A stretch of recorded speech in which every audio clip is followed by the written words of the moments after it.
Hello, I'm Thomas Pscher from Germany, and this is my partner. Hi, I'm John Nielsen from Denmark.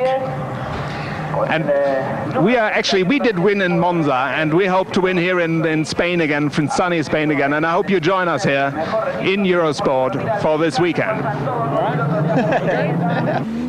Well, the former Spanish Grand Prix circuit of Jarama hosts the fourth round of the Karcher Endurance GT Championship in the 30-degree heat of a Madrid spring. A record 38 cars headed by McLaren, Ferrari and Porsche line up to do battle on this 3.8-kilometer roller coaster, a 4-hour race in which both heat and a punishing track are going to play major roles. Well, McLaren's won the first 3 races, 2 to Gulf and 1 to West. But Gulf is already 1 car down after Owen-Jones rolled his in practice. The opposition is growing stronger though by the race. 2 new McLarens and a new factory Ferrari adding to the BPR series at Jarama. The second division GT2 category fought out just as viciously. It's a far cry from 1989 when Group C cars were here for the last time. Or is it? Jesus Pereira, winner at Jarama and Suzuki last year, Valabra Porsche, and still the only Spaniard to have won a World Championship race, explain the difference between yesterday's Porsche 962 and today's McLaren.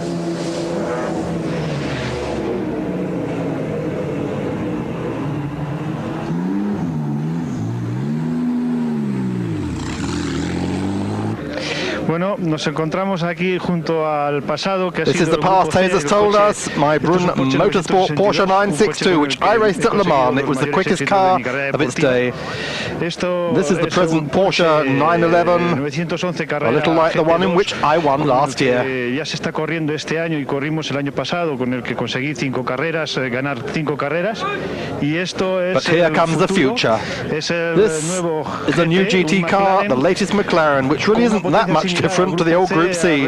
It's low, it has the same sort of power, and represents the future of the category. Siempre encuadrados dentro de la resistencia. There are 2 new McLarens at Jarama, one the Ducati F1 GTR of Fabien Giroir, shared with IndyCar driver Olivier Gouillard. The team took delivery of the 630 horsepower BMW V12 powered car only on Friday morning, and it's already competitive. Is it down to the car or to the driver?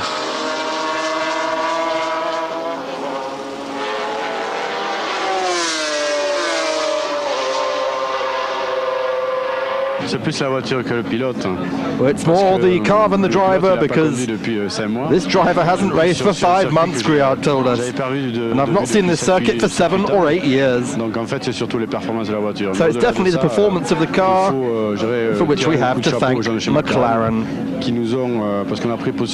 We received the car only on Friday. We had some small technical problems, but each time we drive it, it gets better and better. For team owner Giroir, it was a big step bringing Ducati and McLaren together. Yeah, he said McLaren made a big effort and got the car ready for us, so we could be here today. The car was already a little late and the team worked on it very hard. And with Olivier, we're trying to be as quick as possible. Yesterday, Friday, we ran only 30 laps to bed the car in. Today, we're immediately quick, so we're hopeful of a good result. Well, the other GTR is for the new Mach 1 team with Eurosport and Harrods backing. The car's owned by Moody Fayed of the Harrods family, and like the Monza-winning West McLaren is run by Britain's Dave Price Racing.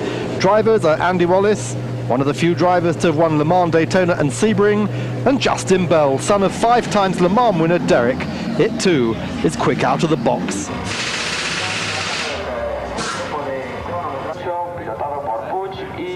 The whole program's obviously taken a while to get together, but you're here now. Everything, the car looks wonderful. You've got 2 top-class drivers. Can you beat the Gulf and West cars? Yes, we can. Yes, we can. We hope to. Yeah. After discovering the brand new car had faulty front shock absorbers, Wallace and Bell immediately found speed, qualifying in 9th place.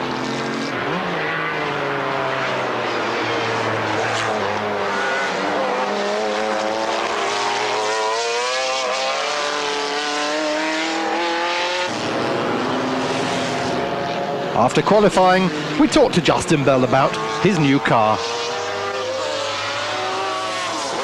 Of course, coming to any circuit and really treating it as a test session is never the best way to go motor racing, but we had the car arrive last Friday and we arrived here. So, I mean, lovely weather, lovely track, I mean, great car, we'll get on with it. Andy Wallace is the man who prepares to set the pace, the 1997 British Formula Ford champion who briefly shone in the DTM last year and who drove the ADA Di Tommaso Pantera in the first 3 BPR races of this year.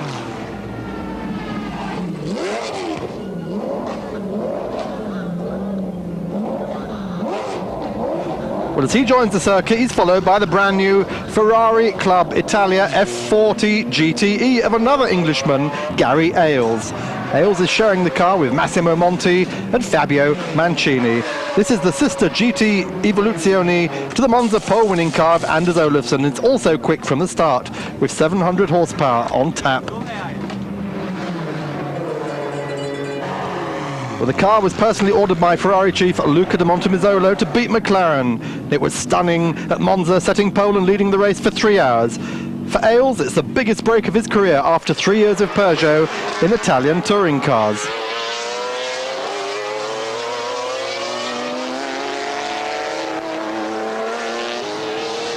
We asked Ailes, how does it feel driving for the Ferrari factory?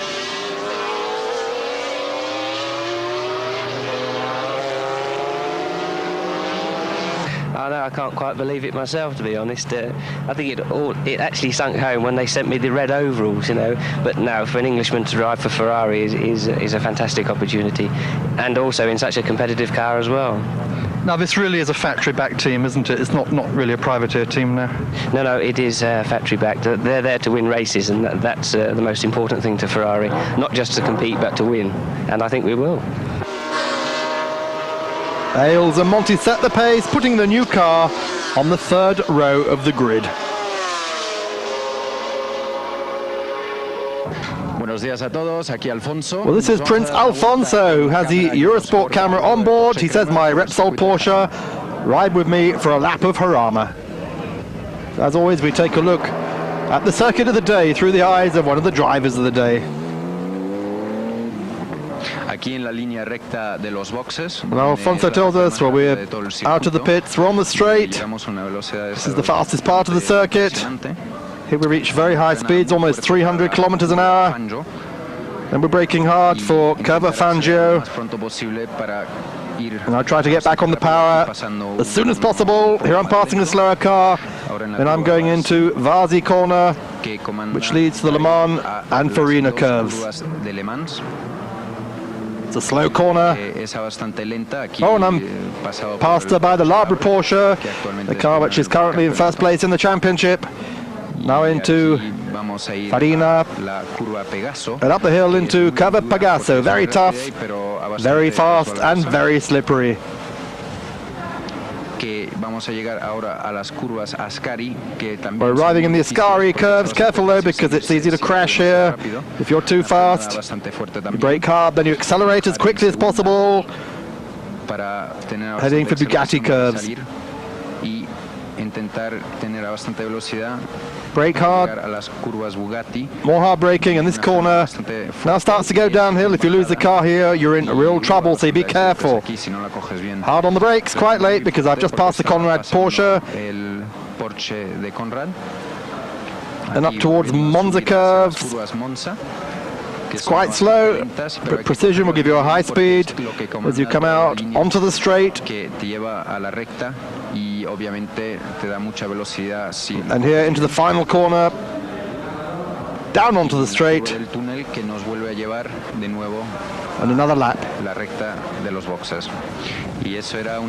Well, that was a lap with me, Alfonso d'Orléans. Well, that was Alfonso, nephew of King Juan Carlos of Spain, one of the stars of this year's BPR series. Let's have a look at some of the others.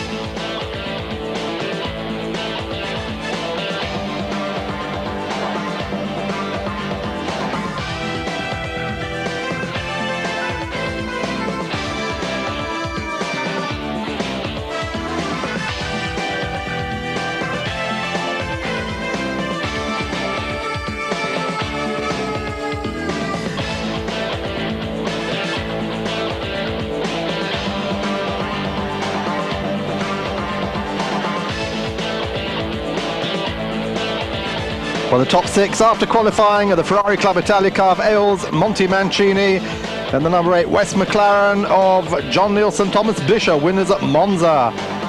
In 4th place, the number 40 Pilote Ferrari of Michel and Alain Ferté with Olivier Thévenin.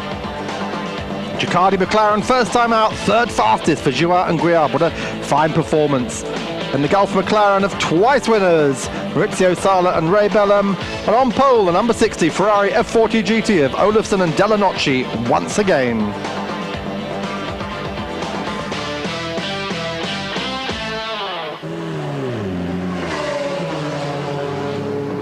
Hi, I'm Anders Olofsson. I'm on pole position again here in Jarama. Please join me after the break.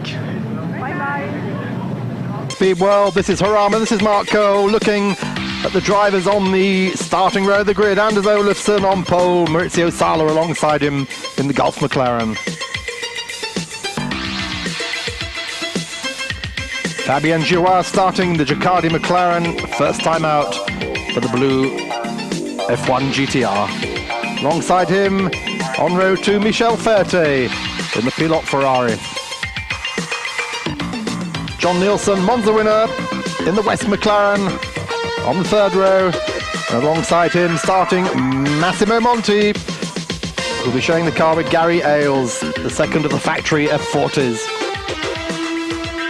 Barbara Porsche leading the BPR Karcher Series at the moment. Jean-Pierre Jarier starting the car from row 4, and alongside him Pascal Fabre in the BBA McLaren.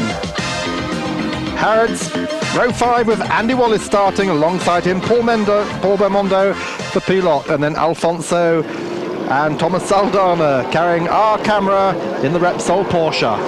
So the race starts in front of 30,000 spectators here in the Madrid circuit. 32-degree heat on this Sunday afternoon, and 4 hours ahead of them on the circuit designed by John Hugenholtz, the Dutchman who's also responsible for Zandvoort and Suzuka, who died only 2 weeks ago. Here's the race, and Sala jumps the start. For that, he'll get a 10-second penalty, and we go in car with Thomas Saldana in the Eurosport Repsol Porsche. Well, Sala heads the field into the first corner from Olofsson, Ferté, Joua, Monti and Wallach. Jarier rather on the first lap of the 3.85 kilometre Madrid Grand Prix circuit.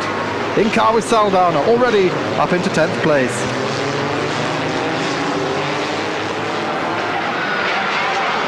Oh, 7 cars fighting for the lead, but Ferté takes it with a daring move. Ferté continuing to fight Sala with a big battle behind Joao, Olofsson, Nielsen and Jarier.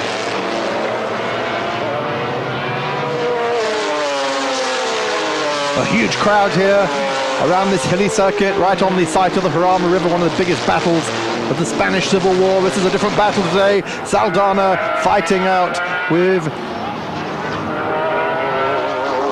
Ferdinand de Lesseps for the G2 honours, and also Enzo Calderari and Lilian Briner as they string out on this first lap around Jarama.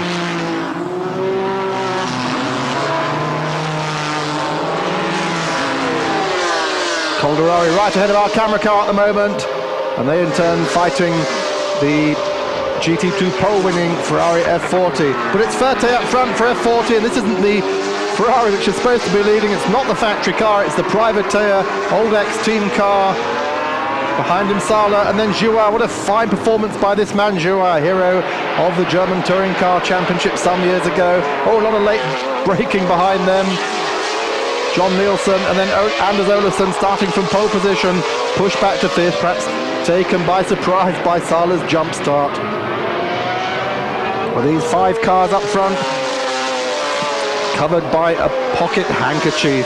And Andy Wallace all the time sitting there behind, playing a watching brief, wondering if they're going to do something stupid.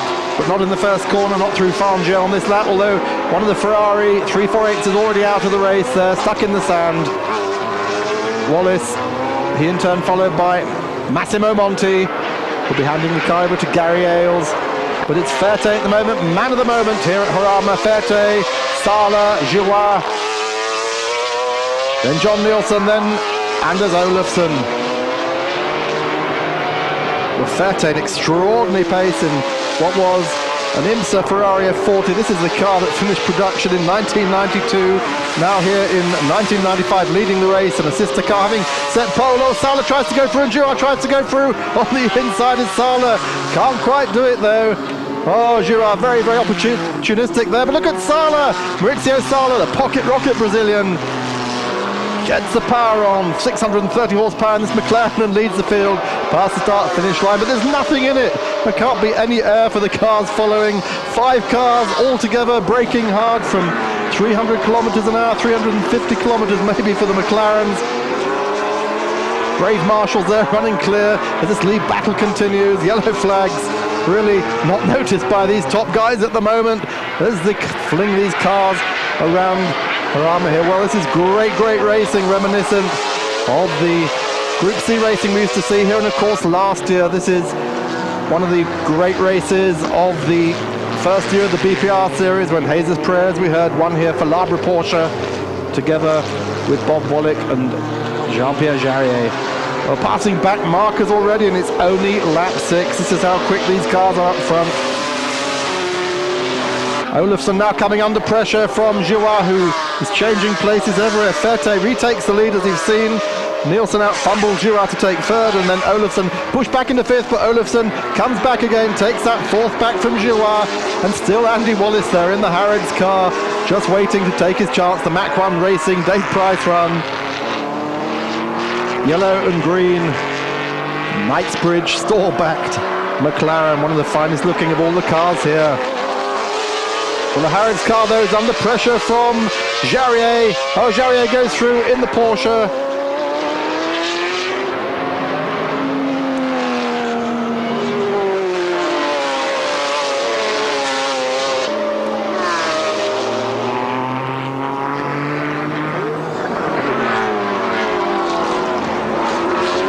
Still up from this big battle.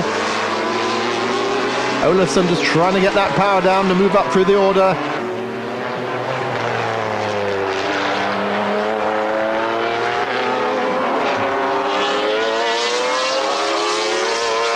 Olofsson goes through.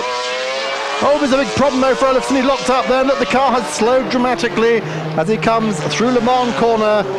Ferte still leading, but Olofsson has broken second gear on the Ferrari. He's going to be out of the race, and Belmondo's F40 will also be out with the same problem shortly afterwards.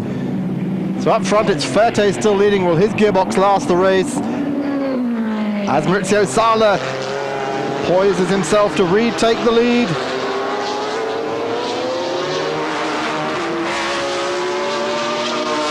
And through goes the Brazilian. Can he hold it? Yes, he takes. Oh, it's an opportunistic maneuver.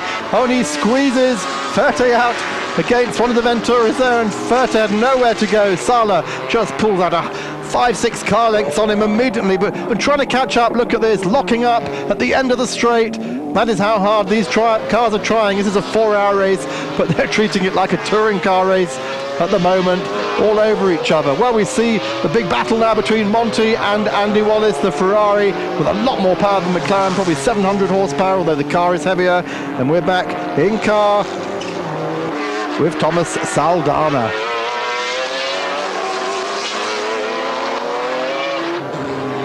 Well, Monty attacking Wallace, and he eventually is going to pass for 6th position in this race.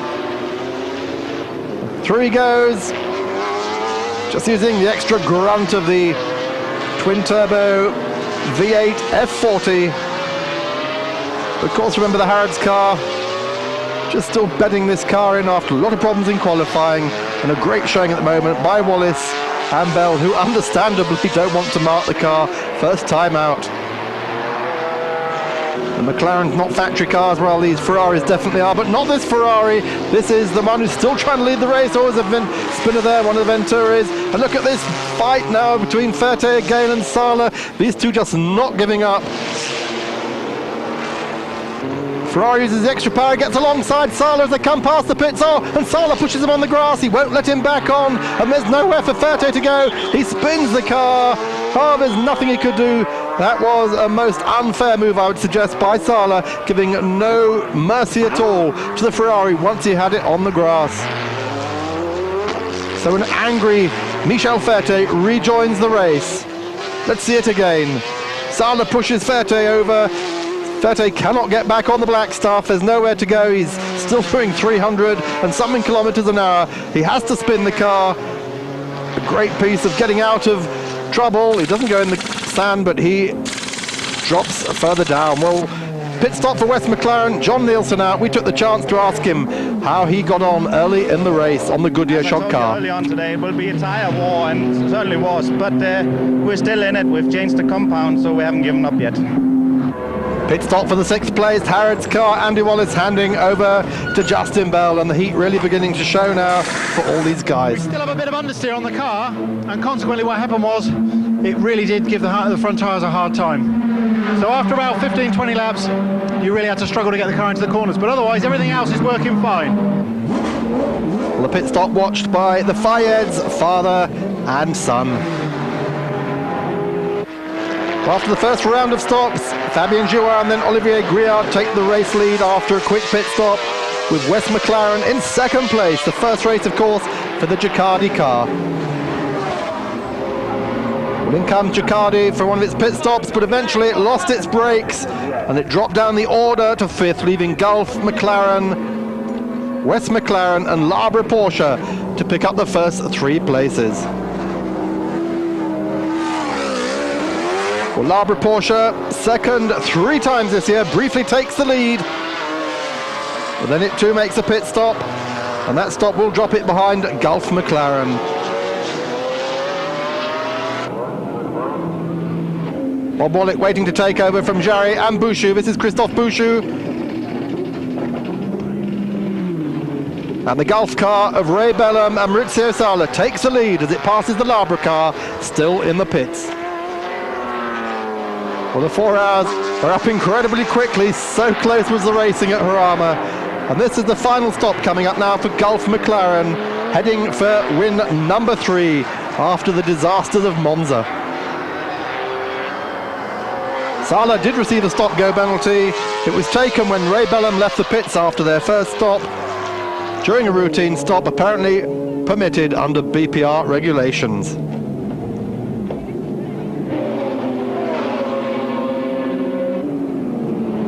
Well, as they'll sort themselves out and rejoin, Nielsen now has his sights on Wallach, who's in 2nd place at the moment. And there really is no competition. Wallach running with only 480 horsepower against the 630 horsepower of the McLaren. Running in GT1 also because he has wider wheels on the Porsche. He makes a bid to get back. You can see the handling of this Porsche, incredibly good compared even with the McLaren, but this is Gerard Barkel, a debacle indeed as his Venturi catches fire. And 4th, still on the same lap as the podium finishers, is the Harrods McLaren of Wallace and Justin Bell, first time out. It's fought out a long battle throughout the race with Labre Porsche, both Wallace and Bell up against Bouchou, and they lost out only because of fading brakes towards the end of the race.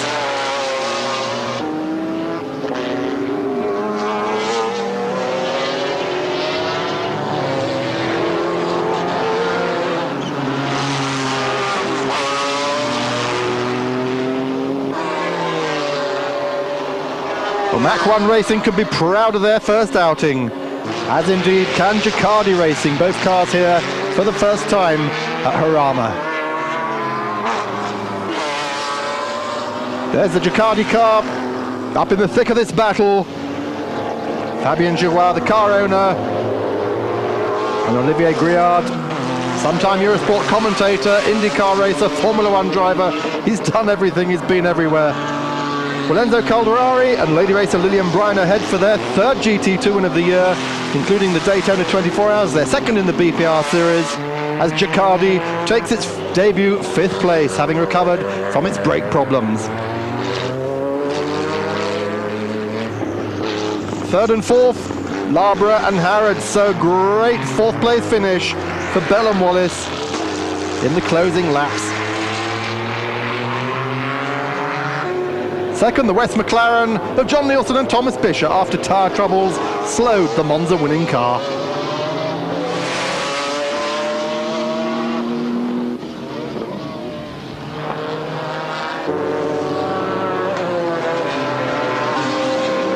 And Bellum and Sala take their 3rd win in the 4 races, despite that 10-second start penalty, making up for the disastrous Monza for the Gulf team. where neither car finished. The checkered flag is out.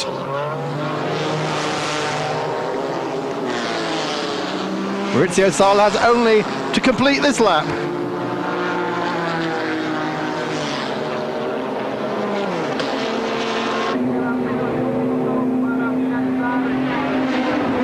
And it's win number 3 for Gulf, win number 4 for McLaren. So pleased, it's better than the first win because halfway through the race we took a gamble on tyres which failed, and the luck shone on the brave today.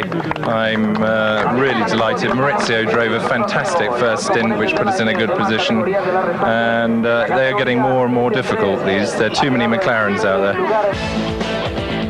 Well, the results just coming up with the points in the series. Jarier, Wallick and Bouchou leading 92 to Bellum and Salas 91, Nielsen and Bishop's 84, and Calderari and Briner and GT2 fourth overall with 65 points. Next race at Nürburgring this coming weekend. Eurosport will be there. You told us at the beginning of the program you're out for another win. Almost made it. Well, we don't know yet because you see, Bellum Sala had a stop and go penalty, and I didn't see them coming in, so I don't know what happened. They stopped. They were given it during their pit stop. That's a very kind attitude. That's not according to...